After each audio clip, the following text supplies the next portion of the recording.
Did somebody say cheap? Did somebody say cheap? All right, getting my early walk on before I start today. Hello, everyone. Welcome back to my channel. I go by One Cheap Compadre, and you're watching Cheap Compadre TV, where on my channel we talk about savings, investing, politics, and even story time. Now, in this segment, I'm just going to have to be doing some clearing up on exactly what I think being cheap really means, because I think people are getting it confused. And before we get into it, make sure to destroy the like button. Now, I think everyone have being cheap all wrong. And for me, when it comes to being cheap, it's where you spend less and save more and invest more. You don't limit yourself to 25% each year. Each year you should be going up. So for example, one year you put 25%, the following year you put 35%, the year after that you put 45%, and so on and so forth. Same for savings as well. When it comes to savings, you need to put as much away as possible. If anything, if you didn't learn from the Great Depression, you should have learned something from this pandemic, and that is to save more than 1 year. I know the rule is to save 6 to 1 year, but in these day and ages, saving could never be enough. You know, you have to continue saving and saving until you have enough to say, okay, in times of disasters, you can get through it without any stress. Now, when you reach your goal, depending on what your goal is, everyone is different when spending.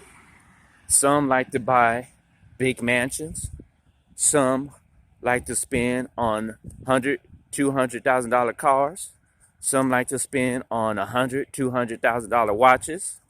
Some people like to just buy a $150,000 house and fix it up, and they'll be all right with that. Some people want to use that money to allow them to have freedom, like the FIRE movement, where they don't have to worry about clocking in or the boss calling them up. They have pure freedom to do what they want because they saved and invest enough money to live into their older years. Now, I get it. For some people, they'd rather buy a $100,000, $200,000 watch so they can show that off to other people who are fascinated by watches. Okay, it's like a talking piece, so you can have a conversation, build relationships, start businesses with other people. I get it. You know, they look at it as art. But for me, going to the School of Arts, they didn't have anything talking about watches as art. So, you know, for some people, buying a watch is something that interests them. But you have to understand, I'm pretty sure everyone's familiar with Bill Gates, right? He walks around with a $10 watch. So what that tell you? And he's a billionaire. So to each his own, do what works for you. At the end of the day, don't do anything when it comes to investing and saving for somebody else. You got to do it for you. You have to have your end goal, because everyone's different. Everyone values things differently. So for one, it could be $200,000 watch. For others, it could be technology. For another person, it could be traveling. Or another person, it could be just spending time with their family. So whatever the case may be, you have to do it for your goal. Don't do it for the next person and try to keep up with them.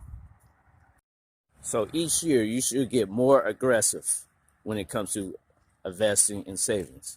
Okay, you could never save enough money, and you could never invest a certain amount. You have to continue going higher and higher and higher each year. Each year, you should be putting more into the stock market. You shouldn't limit yourself to 25% each year. Each year, you should be trying to go even higher. You should be trying to save more so you can invest more. You should be trying to put as much of your income as possible in so you can prosper and become very successful. Now, I know many people say you should save a certain amount, you should invest a certain amount. And I'm here to tell you that there's no limits. You should be saving and investing as much as you want. That's the whole purpose of being cheap, is to save as much and invest as much and to save as much. Not just to be cheap and limit yourself and not try to grow and try to even become more invested and more saved. So another pandemic or depression come around, you are sitting comfortable and not stressed out and worrying about where you're going to get your next meal from. So not so much we should be talking about being cheap. I think what we should be talking about is people using credit, because if we have people who are coming into the market who are new, who are novelists and want to get in and think that they are smarter than the market, where they can get in and invest by using option trading because of a bull market that's happening right now. And remember, what goes up always comes down. And that's a bear market. So I think we more need to be talking about people buying on credit and using credit. And we need to get away from that and start using cash, because a lot of people think that they could just get into the market and use option trading and buying on margin. And they have to realize that when they're doing this, that's a loan. That's not your money. And there's interest involved, and you have to pay that money back. And if you continue to go down that route, then eventually you will be burned. You will get burned. Okay? If anything, instead of going into the market, you need to take a history class and learn about the Great Depression and what they did that led up to the Great Depression. Everyone talking about the Great Depression, but they're not talking about what led up to it. So do that first before you decide to invest in the stock market and try your luck at trying to beat the market and taking out money from the brokers and using that to invest. Because if you continue doing that, you will end up paying, because the stock market is not going to continue going up forever. Eventually, it will go down and you will lose a lot of money. Because if people continue to invest in these options and buying on margin, basically all it's doing is putting fake money into the stock market. And that's what's bringing the stocks up to record highs. And eventually, if the stock market crash, a lot of them are going to face their doom, their demise, because of the investments that they put in are not theirs. There's the banks, they're the brokers.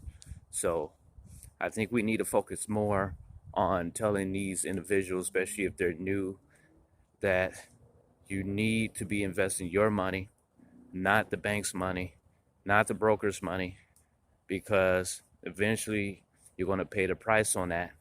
And I think we need to get off of the whole idea of being cheap. We need to be talking more about investing more, saving more, and growing our portfolios, because at the end of the day, if we don't get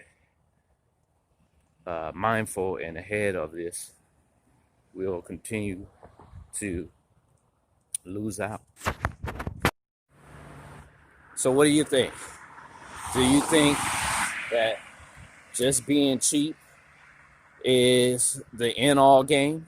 Or do you think that's just part of it that would lead to wealth? Because I think many people have got being cheap confused and think it's just limiting yourself to possibilities.